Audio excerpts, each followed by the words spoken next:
today's session is, we really wanted to keep it for the end of the event, because it's also a culmination of what we've been discussing in the previous events, as well as an opening for our ongoing, hopefully, and follow-up events, hopefully online and also hybrid or even physical in Baku, of which we will take the learnings of our cultural accelerator and bring it to practice. And today's session is, the title is Professional Ethics in Art and Culture, and we are joined by Laurence Rassel, who is a curator, and presently she works at École de recherche graphique in Brussels, Belgium. But previously she's been extensively working abroad in Barcelona at foundation,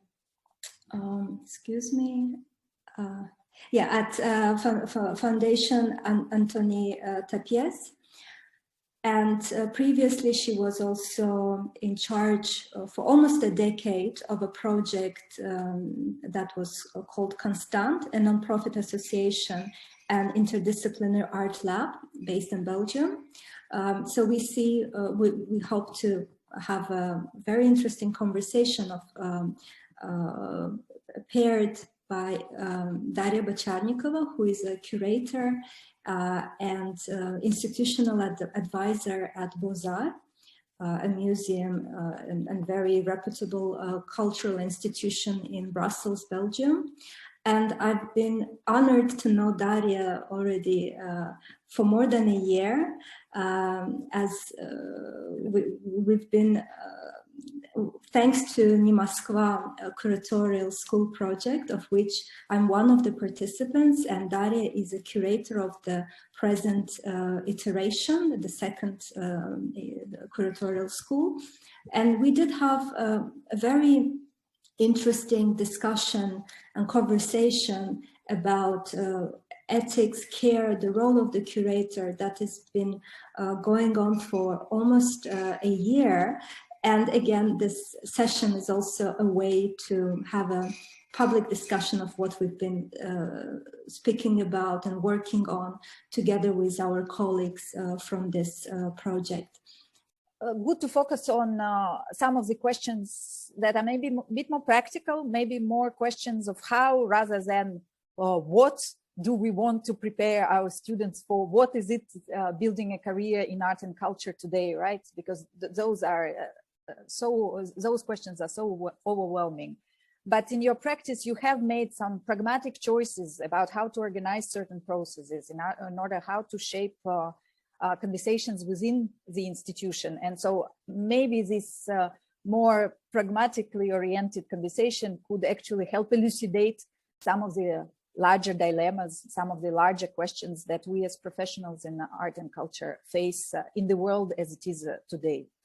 And so kind of taking this more pragmatic or practice-oriented turn in our conversation, maybe I would like to begin indeed by asking the question, how would you, Laurence, define what is your method? What is your working method? And how do you approach reforming an art school? Thank you, Daria, and thank you, Asli, and the organizer for the invitation. So I'm quite impressed that there are 272 people listening to us. And what's terrible is I don't see your face, your eyes, your mouth, your body, so that everything that we can have in common. So the desynchronization of time and space is really difficult. Who I'm talking to. So, and here I'm in the school is open, so there is noise around. So it's really a singular experience to try to speak from my experience to you. And the you is immaterial for me now. So please do not hesitate to write your questions. And thank you, Daria. So you say we won't be too large and vague and open, and you asked me the most open question ever. That's the method. If I would have known that you have described me as an educator, I would have refused to come to this conversation, because what do we mean by educate? So I was thinking, what do I mean? How do we mean? And so is it by repetition? Is it by obligation? Is it by sanction? So of course, my methods. So the first thing I would do for any institution I'm arriving as director, so that's a bit pretentious to say, but I use the term director, so I act as if I'm a director, or I act as a director. And for me, director, we can use the term as to direct, to drive, to lead, to head. So it's a continuous movement. So it's going somewhere. So it's important to take a time together and remind or we think or the missions of this institution that we are running. Could be an art school, could be a museum in my case. So to say, okay, what are we doing here? So you say educate, so we will take time. I don't know, we could begin by this and say, what do we mean by that? Or what is, if we take the example of an art school, what do we mean by an art school? So, accepting or projecting myself as director of an art school, I tried also to say what is coherent as governance for an art school. So, well, this is my way also, my methods or way of, I don't know how to do another way, is to say, okay, if I'm director of a museum, or if I'm director of an art school, and this museum or this art school has, for example, in the case of the school I'm in, to be open, interdisciplinary, based on practice, based on integration, based on the project of the students. So how a direction, a governance, a management could be coherent with this project or mission of this institution. So, or if you are a head of a museum, like you do museum on centered issues, as feminism, post-colonialism, open access or whatsoever, the governance for me should be coherent with the exhibitions that are in the museum. What's interesting in the case that I'm now, it's a public institution. So as I say, we live in different times and space, literally, because it's not the same hour in the different, I think Ashley said there was 9 time slot we are in. So literally we are not in the same space and same time. So bear with me that when I talk about public institution, I talk in the situated place I am in Belgium. Public institution means that the government, the education, and in Belgium I will spare you the that education is and culture is under the authority of communities, like the French-speaking community, who give us the law on which we run an art school. So this law defines how we have to organize the courses, the classroom, the contents, and not the contents. I mean, you know, the credits. I don't know, in Europe we have the fucking definition of credit. Sorry, I should. The curriculum in general. So it's not the content, it's really how many credits, how administratively. So that's the law, that's the law. So the fact of understanding how an institution works, what a lot of what I do is to understand and to transfer to the teams, all the teams, how under which law we are working. And to see what is the part of the interpretation that we have, the margin of action that we have as in the different functions that we have, students, teachers, educator, administration, and so on. Once again, so we have to see the missions of the institution. So what are our purposes? So sometimes when you enter an institution, you are at the beginning of the process, so you define the mission. Sometimes you are entering an institution that already exists. So let's take a moment to look at that. Let's take a moment to look at the laws under which we are working and see how this match or not, or the disruption that is that are in existence. Is it clear, Daria? Because I don't see anyone doing the yeah, I do follow you, and okay. Take some notes, because I start having other questions to okay. you. Because you asked me for the method, so it will take time. So if we do a footnote, so bear with me. So we said the missions, the law under which, this is for me, why do I begin by this? It's come with the feminist background and the free and open source software background to understand the system we are working in, existing in. So it's not a natural system. It's and even the nature is traversed, transformed, affected by economical, industrial, social situations. But so bear with me. Is to say, okay, as I act as woman is my location. I act as a feminist, and so I'm asking, okay, what is impacting me? What is affecting me? How do people see me? What is the mere existence of as human being in this situation? Okay, it triggers a lot of possibilities and impossibilities. So, and as I said, as a public institution, I feel the obligation by ethics, if we want to call it ethics, to be accountable. To be accountable to my employees, my employers, my employees, so this is something that is so transparency in the sense of understanding. This is something quite important. So, okay, the missions, the laws, and then also you have all the rules of the employment or to be a student. So all the contracts that regulate all the relations between the people of an institution. What is interesting, again, in a public institution, and I'm sorry, and it would be nice if other people can explain their experience. Here in where I am, you have different obligations that inside a public institution, you have to have different organs of negotiation or consultation between the different actors of the institutions. Sometimes it can be a pain in the ass, but sometimes it can be really useful to have this.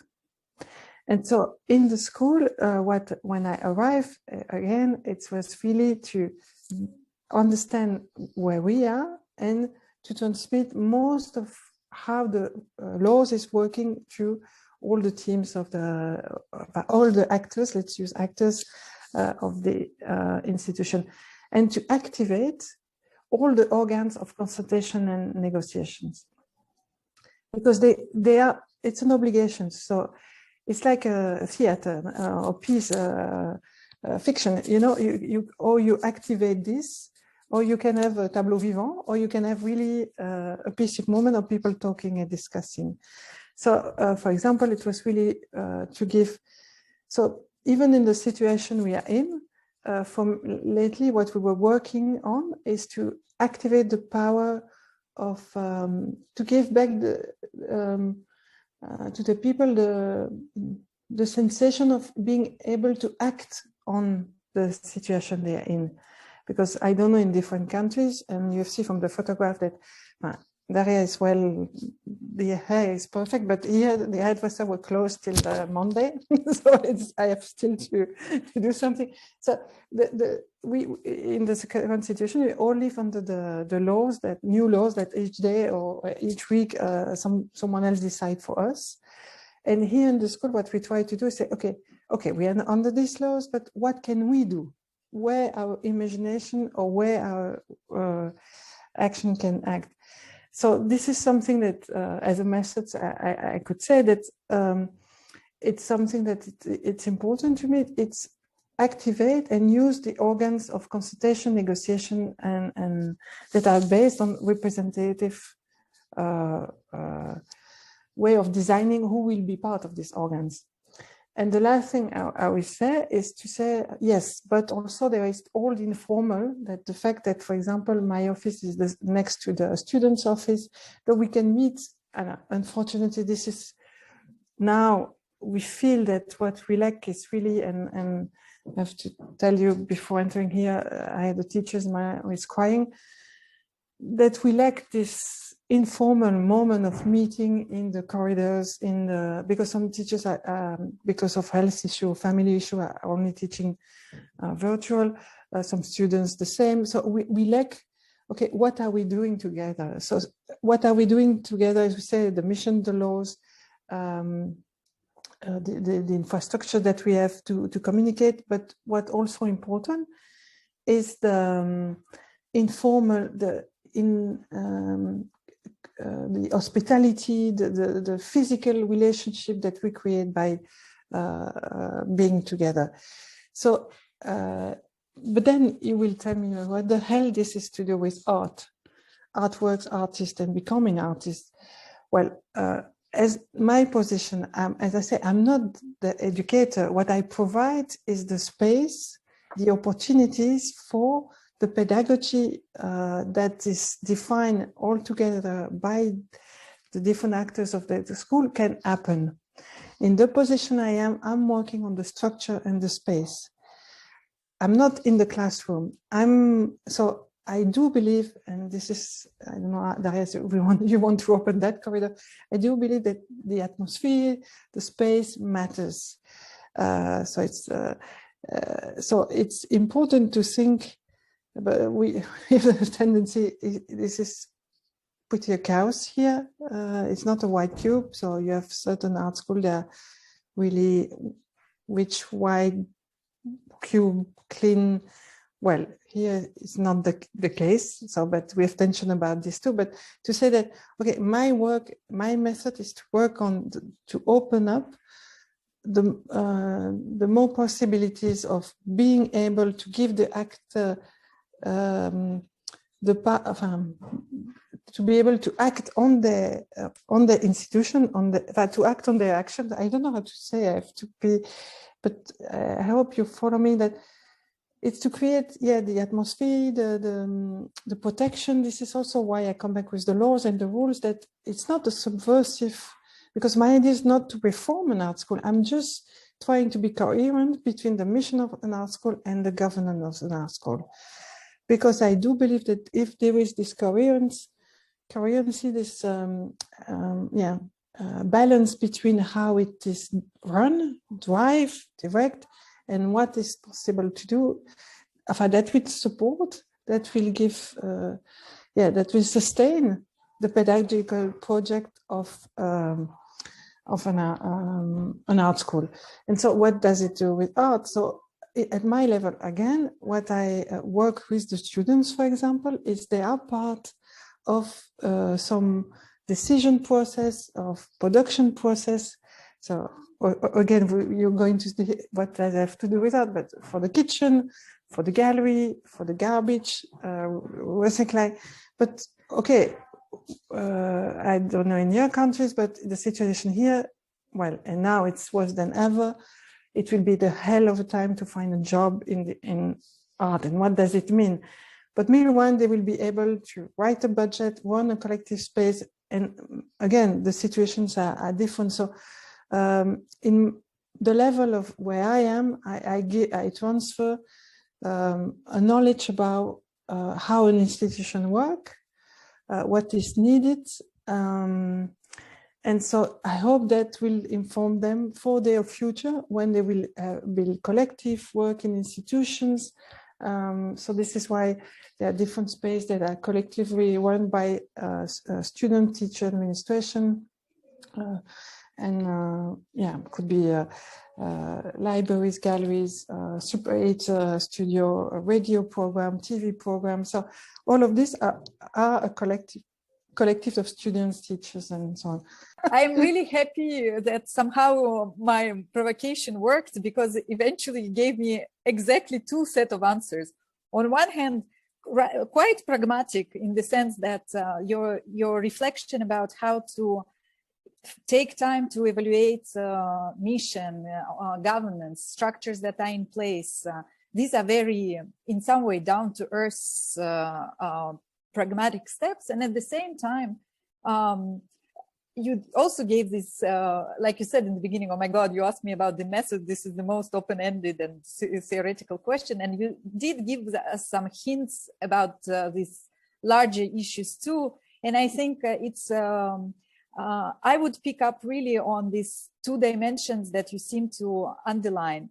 The importance of taking time or buying out time. So maybe institutions allow us to buy out some time to do all this critical thinking work, evaluating, trying to reshuffle the structures that are in place, adjust them, but also, of course, taking time being together. So not only time for pragmatic building, but also for setting up the atmosphere, setting up, dedicating time to each other. So this dimension of time. And second, of course, the space. And you also seem to have a very particular way to engage with the space or mobilize space that also helps you to activate, to reanimate some of the structures that are in place, but also require this particular setting, particular physical context. So I thank you very much for drawing the attention to these two fundamental somehow dimensions, right? And that maybe just to stay and to stay with your thinking about how to approach an institution both as a set of rules, but also as a collective of people. I want to maybe just for a moment go a bit more into a question of how to engage with an existing institution, because when we were discussing and also reading some of your interviews, you often underline, this is not my institution, this is not my school, right? You have this acute sense that it is in this interaction, in this collective exchange, that something is being built. Could you please maybe share a bit more? What is that? Who is this institution? How to handle all this mess and dependencies and all that chaos that you also were referring to? Of course, it's my position is a privileged one, so also bear with me, because as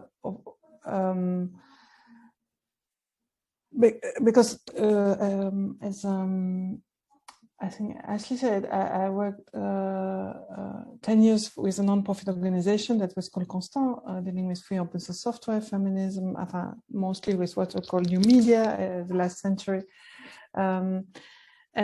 So this, we built a non-profit organization together, and that was a side job.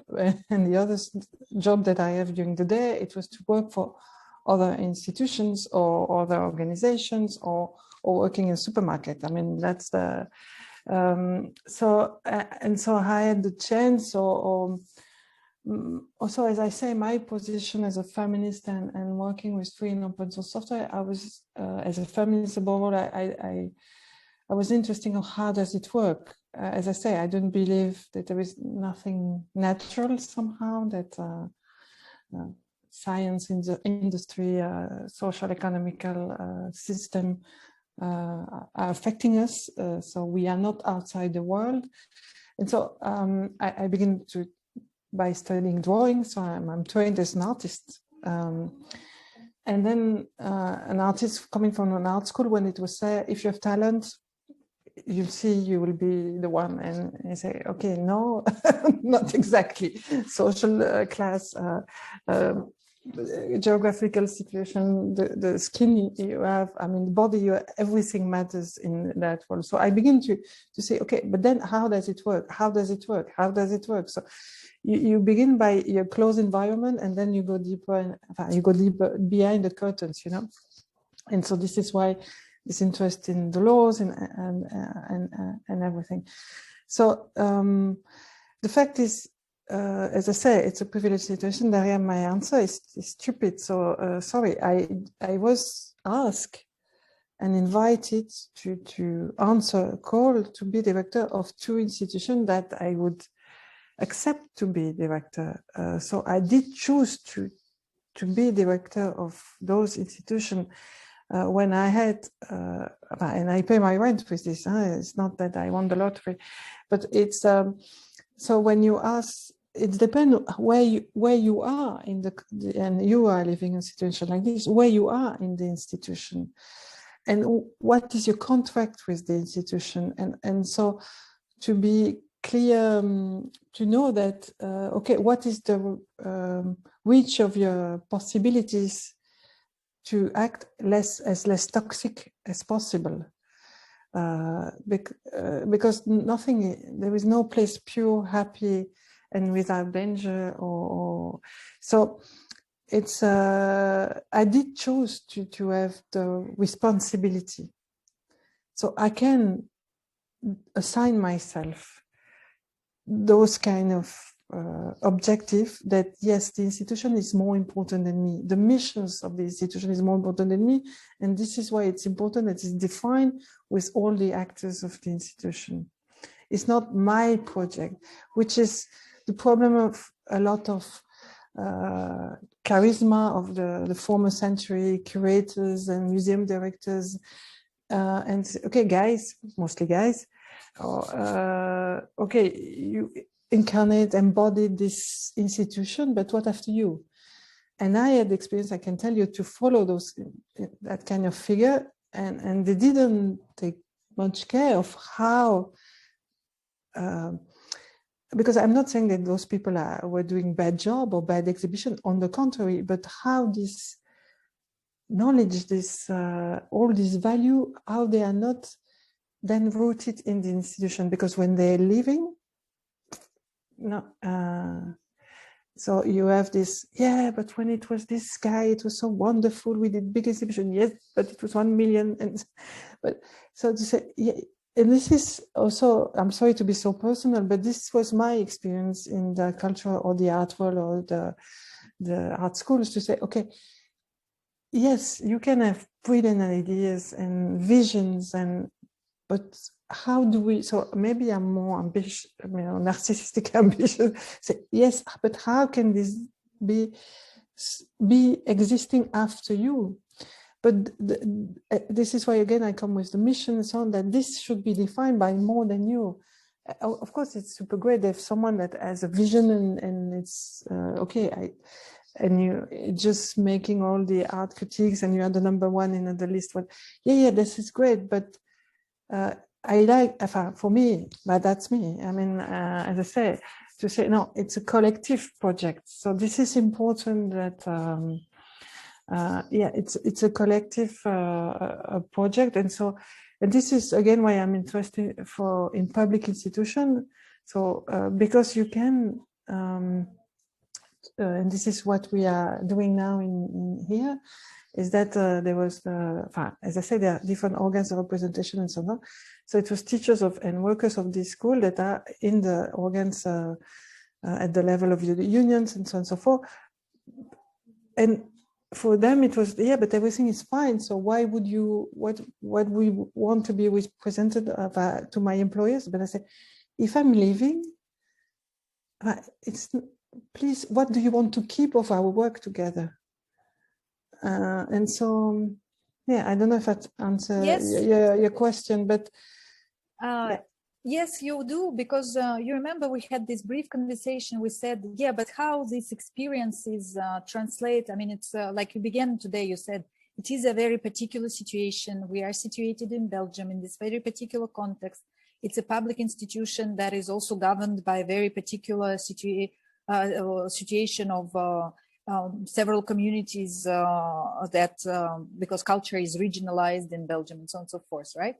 But at the same time, I think you draw our attention to something that I think in Eastern Europe is also very important, this the existing public institutions that are maybe not, that are to be seen as collective endeavors over many years, and that are not to be maybe quickly abandoned in the search of new institutions and building new institutions. So clearly, it's great when the ecologies of well, there is a very diverse cultural field, and there are artist-run spaces coexisting with institutions and so on and so forth. But I think your attention or your the way you take care of public institution gives some insight of why is it important to continue to engage with public institutions or within existing institutions. So, and we see recently, I mean, also we are not fool. The fact that you are, if the change of politics, okay, you're out. That's happening to great names also around the world for the moment, to say, okay, no, you are employed by someone. So this is something also that I'm really conscious, is I'm dependent of a lot of people, and also what the risk you can take for person, family. So there are so many, but this is also why I keep myself to the missions of the structure, the institution that collectively decided. So, and to see the limits also, because you and I, we know that, okay, there is limit to that.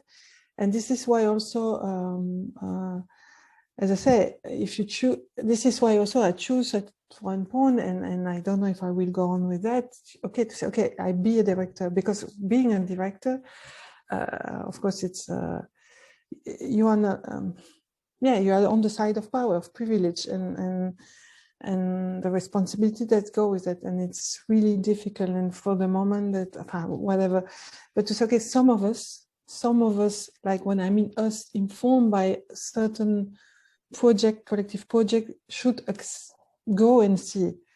But as I say, we are in different situations and countries and so on. So sometimes it's just, for example, there is a big institution, some people say, yeah, you should do that. I say, no.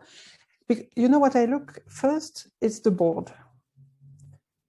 Because, as I said, we are dependent of the board, the politicians, and so on and so forth. And I see, for example, another friend in another country now, there is a change in the city. She's really supported by the city. The moment there is next election and she's not supported anymore, that will be the hell of a time. So it's, I mean, we could talk about what can art do and in the personal and so on and so forth.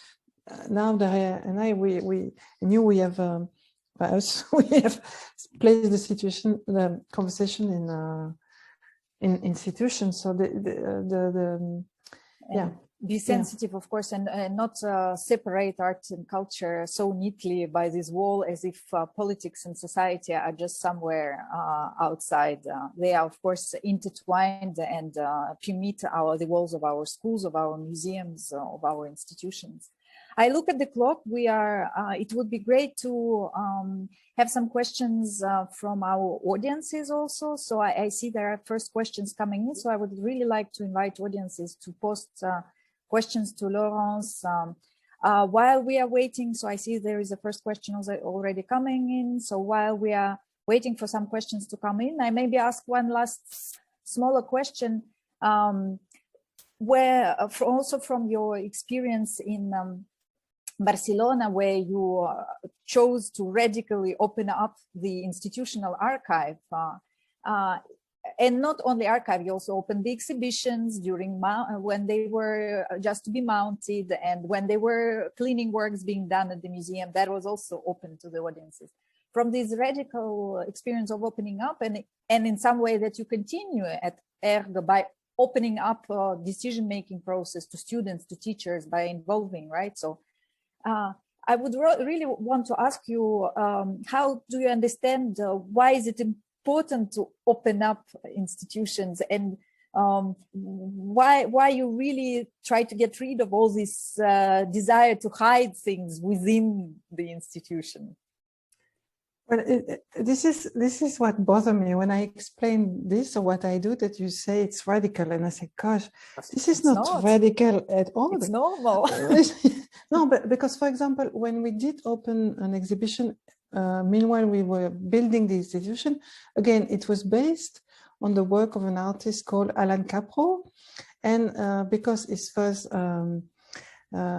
performance, 18 happening in 6 parts, when he did realize that performance, it was visible in the gallery, him building the space. So we say it makes totally sense to to open up the place like this. So the archive, as I say, public money, public institution, public accountability, but also, and again, I was trained in belief as art as a gift from the sky or something that is, and coming from my social class, it was completely the opposite, another planet. Meanwhile, when you study art history, when you study curatorial studies, when you go into cultural management, it's about money, class, economy, social, also beauty. I'm not saying that, but the collective construction to say this thing is art and this thing is not art. This discourse is valuable and this is not. I mean, and you have something called I said, I don't have to explain this, why we open, because I want the more people have access, the better. And I had the privilege when I was in Barcelona to be director of an art museum, and so I could walk in and walk out in the middle of artworks, and frankly that I miss in the school, because in the school I try not to enter and be the curator, so I'm enjoying when I'm in the jury, I find exhibition students and so forth. So I'm not saying that beauty or sensual relationships or scopic desire and pleasure is not existing, but it's a collective construction. So it's so for me, as I say, in my position as director, I'm interested in that. Okay, yes, this is a collective choice. This is about. For me, I don't. It seems so.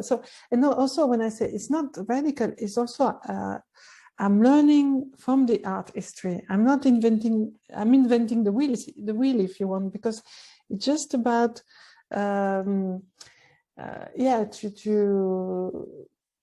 it's a collective construction, co-elaboration. So. And also, again, when opening the archive, for me, it's the same as, I repeat myself, sorry, I'm boring, is to say, how can I understand what is this institution? So if, for example, you arrive in an institution to work with, it's interesting to even do that, to look at the archive for, so, okay, you know me now, if I am looking, I have access to the archive, everyone should have access. So this is because I'm just everyone. It's great in some way that you indeed normalize and reject this, seeing this as some kind of awkward, weird, unusual practice. Yes, because if you define me like this, so I don't know, I mean, we have not lost everyone, so it's like more than 200 people, 300, because then it's easy to say, okay, Laurence, she's a radical feminist, subversive, utopian, whatever. Utopian. No, I'm in the rules. I respect the rules, and I'm just looking at sometimes what the artists are saying, the teachers are saying, the students are saying, the mission of the institution, the past. So I'm not inventing. I think it is indeed very important to underline that this is not something that happens somewhere on the margins or beyond or pushing some limits. It's not. It's at the core of the missions of, for instance, a lot of cultural institutions to provide democratic access, to give access to culture. Give access to culture, that also means make archive, make some of the exhibitions as accessible as possible. So in that sense, indeed, I think it's very good to underline also in this conversation that we are not talking about pushing some limits that are to be questioned. And no, this is the core missions of a lot of cultural institutions, be that art schools, museums, or private even institutions that aspire to this mission of providing culture to large numbers. I see there are questions coming in. I will try to just double check with Asli if I'm not missing anything. I see 2 questions in the Q&A section. If there are some people who want to speak up and ask their questions, I would also I would read the 2 questions. that already came in, and I see there are 3 people who also want to step in. And let's see, Laurence, how you want to proceed. Maybe you pick up on some questions, and then we give a short answer, and then we give word to others. Do you think it is possible to extend the criteria of professional ethics to individual independent cultural figures or their communities? If possible, then shouldn't this limit their creativity? And another question, what is the main difference between approach of Europeans and maybe other communities to the issues of ethnic, to ethnic issues in art and culture? This question is a bit unclear for me, so if maybe the author could maybe let's begin with the first question about so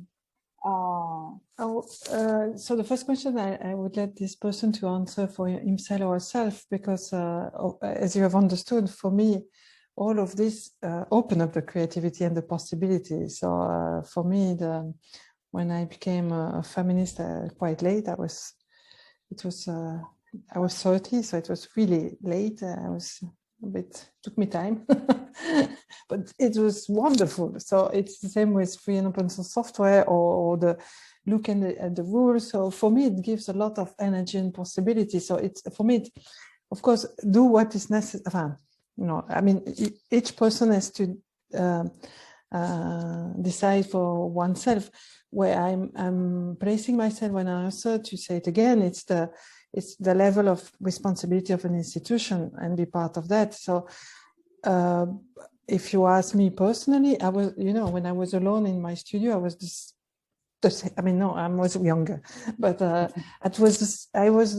it's not true, because I've learned by going and doing with others. And this is where I arrived today at my, with all my background and language and whatever. If you, Daria asked me about my methods, well, this is what I do. So yeah, for me, on the contrary, it just opened up so many possibilities. And that's another, or we can have another discussion, because artists who are working with this, if I was talking about Alain Capro or Poussin, they are artists using this to be in the world and to be producing. There are also a couple of questions linked to the current pandemic context and how that also affects us. So I read the 2. How do we adjust education to pandemic teaching remotely? How effective this approach, especially teaching art, painting, music, especially to the beginners, seems to be particularly challenging. And second question is more about leadership. So what leadership skills can art worker develop during the pandemic? Is there something that... So again, we are situated in different political and pandemic situation. Huh? So if you ask me, this is not working. This is not working. I mean, where I am situated in the context we are, the students are in a state of psychological. So we are not even talking about art. Huh? It's really the isolation of the people and the loss of what is extra to art practices, which is interesting to think. Even me, I have the impression that I lose a bit of intelligence in the process, because I'm not connected. I should have been with you, walking in the different places, but that's a privileged situation also, because I was in this period that when I had friends in different places. So it's more like so what we have done here, I mean, the first lockdown, that's terrible. We know now we had the first, the second, and the third. So the first lockdown, we couldn't be in the school. So what we deployed was a system of radio program, chats, open source and free software, so phone calls. So it was more about really supporting the people to go through that and to have regularly meetings at one point. The second one, we had the chance that the politics gave the exception of, because it couldn't be taught online, so we could maintain the schools open and organize the art practices in person. But some people didn't come back. If they are, I mean, if they go back to their country, or if they are too far from us physically, it's more difficult to help them, because in terms of technique, we have a psychologist working with us. In terms of, sometimes I was just meeting students 15 minutes per week. I mean, they were seeing the teachers, but just to give them a kind of rhythm, and it was terrible for them. They lost their job. So the purpose of the art school was also a psychological, financial support, but nevertheless, teaching was organized. And to finish, also what I extend, and don't tell everyone, is to extend the practice to the theory. So the theory teacher was coming to teach in the practice classes to say, okay, we need, and this is again, we took a time to define, okay, what are our priority as an art school in this situation? What do we want to teach? And so we define that and get organized. This is why, to come back to the beginning, the laws, but then what is our, so we stick to our mission according to this definition. About governance, this is really difficult, because as you see, this is typically what's happening. I'm talking and you are listening, no interaction. I don't see you listening, being mad. So it's really difficult. So it's, as I said, this is making a caricature of ourselves with the students also. Like, we are all back to our battle position because we forget how we can be together, or how can people come here and talk to me. So after the second lockdown, I saw 100 students who we analyzed that they were not well. So I was seeing them, and they said, I didn't know you took that so personally, or we didn't know we could talk to you. And I said, okay, gosh, they forget it. And so they forget that we are human beings. So they recreate the black box, yes, yeah. The division. So the governance, and so also with the administration team, what we have organized is just, there can be one person per office. So there is a turnover in the presence, but all of them wanted to be in the school. So, and also we are, there are 500 students, so we are relatively small school. So our decision was, after the first lockdown, we said never close the school again, never. And again, we respect the laws, everything, the rules and so on, but we have to be hub of support. Could be technical, psychological, because for example, Daria knows, till recently, everything was closed except the schools. So we were the only social relation place. It's difficult, because then how do you control people about having a drink together and so on and so forth. But that was, it's important that we stay hub for support. And even with that, they are really in really bad shape.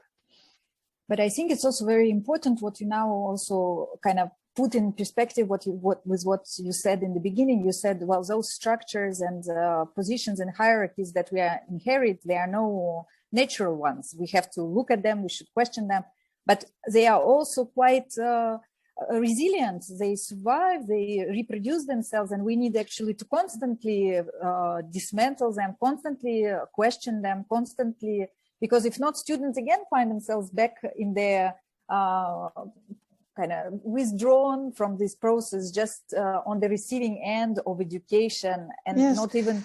But this is the problem of that, and we are a country nearby that is, that institution is so hierarchical and knowledge is so hierarchical that it's because this is the fact that they come from institutions that when there is no relationship between the director, the administration, and the teachers, for example, and the students. That there is no no possibility of when they ask to come to see the director, this is the end, And it's not that the beginning of something, because my first question is, okay, how are you? How can we help? And so they just look at you like, okay, where am I? What's happening?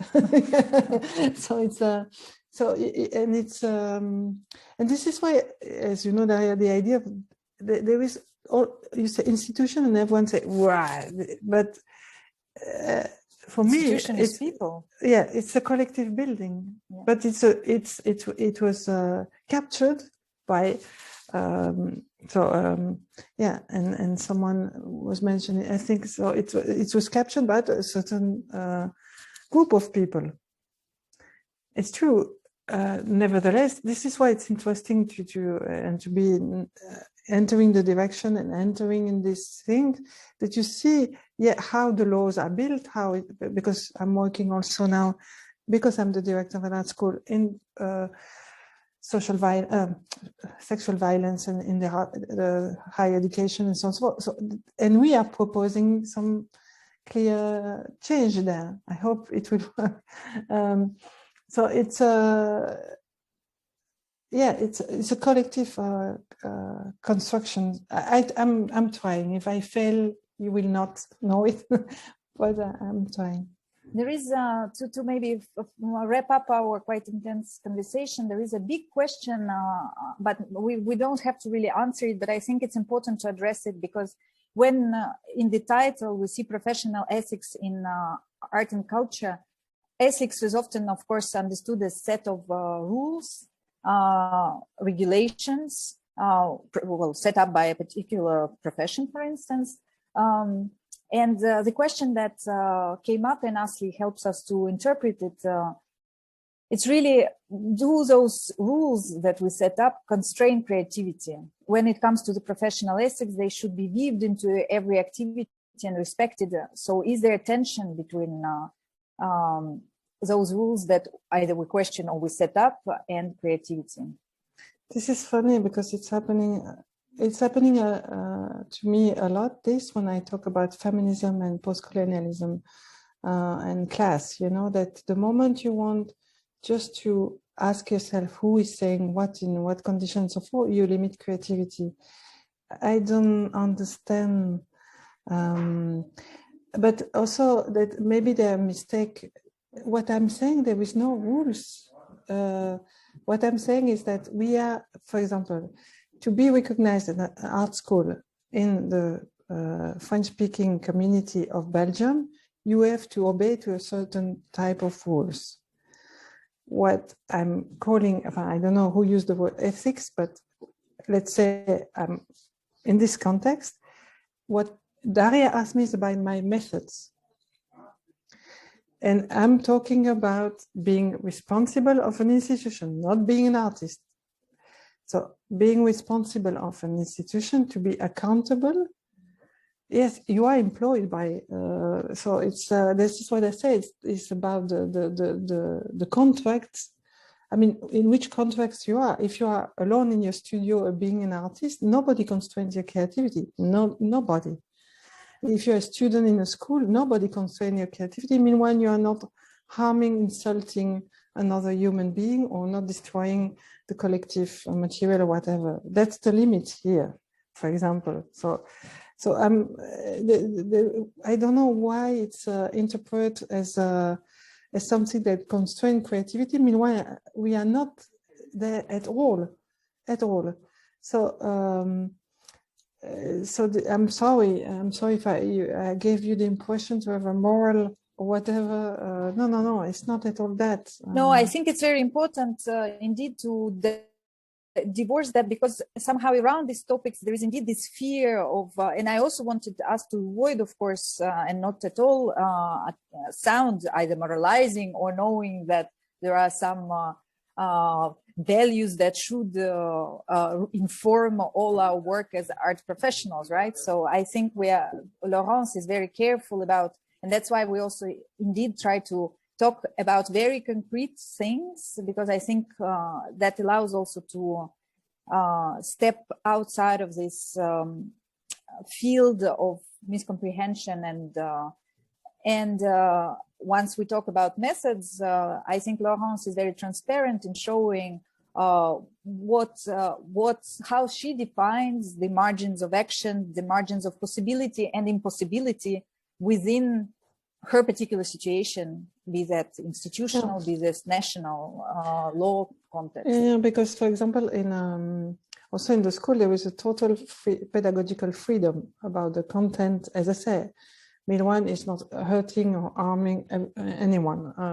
And so the tension that we have now, it's of the as I said, the post-colonial or feminist queer vision situation of the students who interrogate some content that come from another situation. So it's, but again, I didn't want to, but if you were director of an institution, that we could have a bit of, because to say, no, I think it's important that, yeah, we are accountable. Yes, we are not, I'm, as a director, I'm not free. I mean, I have to be accountable to my employers, to the Ministry of Education. We have inspectors coming. So this is why when Daria said I'm radical, or some people would say I'm subversive or anarchist or whatever, what the hell? I'm controlled by like any other institution. When I'm talking is the margin, but what I want to do is to share with all the actors of the institution on how this institution is functioning. This is the only thing I'm saying for an hour now. It's really that. Thanks for calling me out on that radical label that indeed I think is a very problematic label, because it immediately dismisses something that is not at all a practice of a once it happened to me in a French art school when they say, yeah, but what you're doing is a niche. I don't know if you're so I say, no, I'm not a dog. No, it's no, it's not. No, it's easy to then push this and say, yeah, because this is funny, this question, because on the contrary, what people report me is that freedom of actions in the school. I see that we are quickly running out of time, so I would like maybe to wrap up and ask if Asli would like also to take the floor, because to me it seems that it's, well, we really try to in some way define really very concrete method, right, or approach or way to deal with institutions by Laurence. So instead of indeed trying to go into larger questions of how to translate feminism, post-colonialism, copyleft culture into professional ethics in art and culture, we have a very clear example of how to approach running a public institution. And I think that gives us in some way some keys to thinking those larger issues. And as Laurence rightly underlined several times, it's not about something that is being done on the margins somewhere beyond, but that could be also, and that instructs us that it's also that could be done within the existing laws, the existing institutions, the existing collective efforts to give access to culture, to art, to different audiences, to young people, and to work on that collectively together with colleagues. So, Asli, would you take over from this, because I knew you had some additional announcements. Yes, thanks a lot for the discussion and raising very important matters. Obviously, education is like one of the main pillars of the society.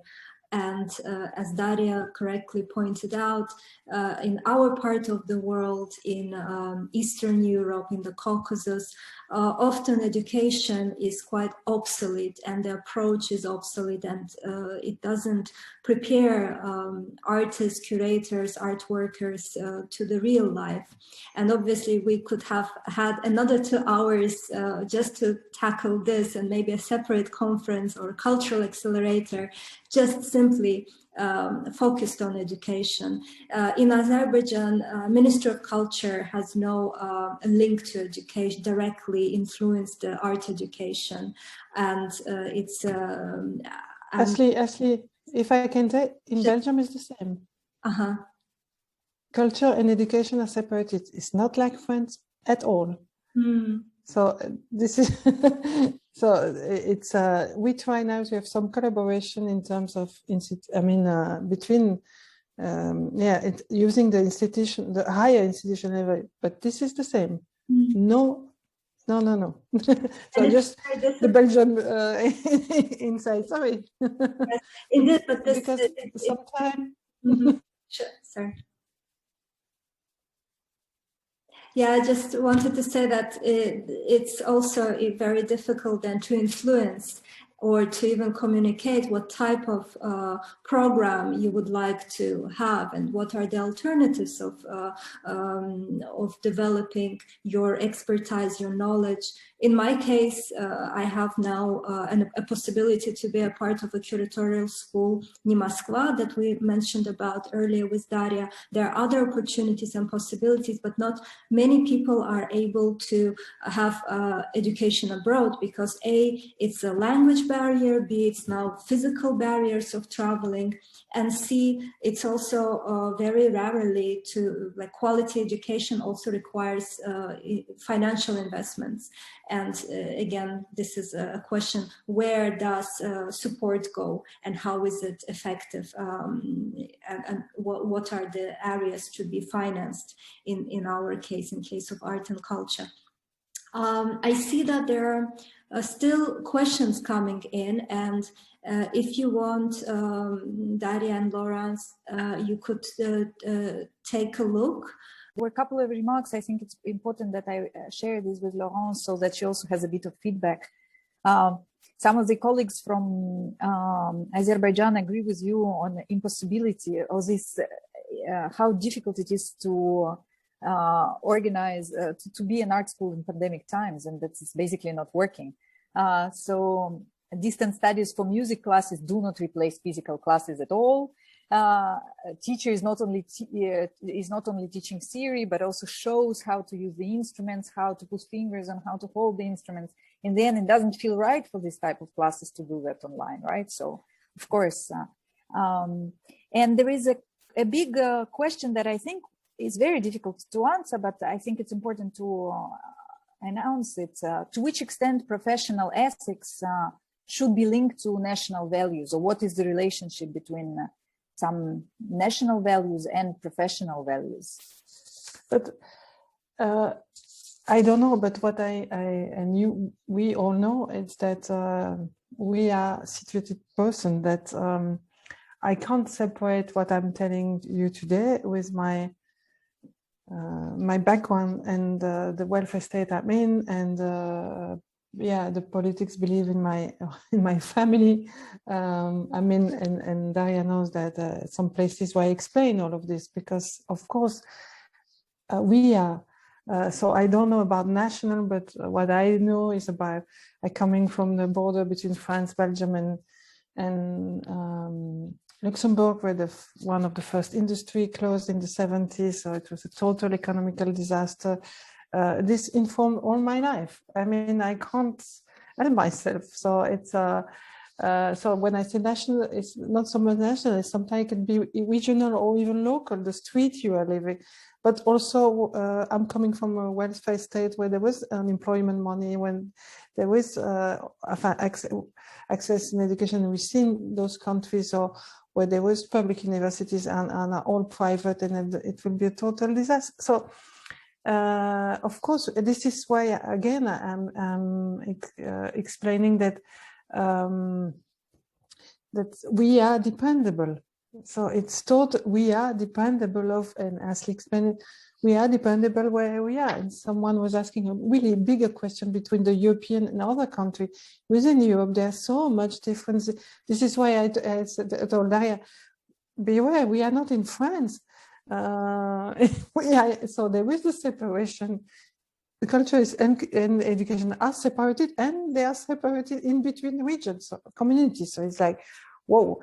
So this is how we are defined as inessential. So unessential, I don't know if you have this in your country, that they call essential shops and not an essential shop, but in a non-essential, all the culture bloom.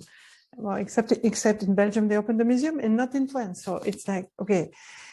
So this is, of course, I think we are dependable of the situation we are in terms of, and for the moment, there are national decisions that are affecting us, like for the moment, every day, every moment.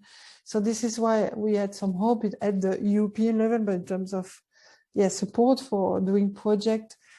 But nevertheless, I can tell you, because now I'm busy with a European project, and it's complicated because each institution is living in different situation in terms of governance, of organization. So I don't want to say that there are national values and that is connected. It's more that it's really pragmatical. What is, as I say, I'm not outside of the laws. We are connected to that, but at least we make that visible and clear for all the actors of the institution, the limits, but also the possibilities we are in. That can be found within these limits. So I think that would be it from our side, Asli. Well, thank you so much again for having this courage to be in the last session and excelling it. It was really amazing to have you with us and that you agreed to be our guests for this Cultural Accelerator project. Obviously, we could not tackle as many things and as many subjects that we wanted to, be it in that session, particularly about professional ethics, or in general of cultural accelerators. So we really do hope that our events continue, be it online, be it offline, be it a hybrid event. We really wish to have physical interaction with our audience. And yes, it's all from me officially from the session right now. Thank you, Asli. Thank you for the invitation again. Well, thank you. And thank you for all the people who stayed with us.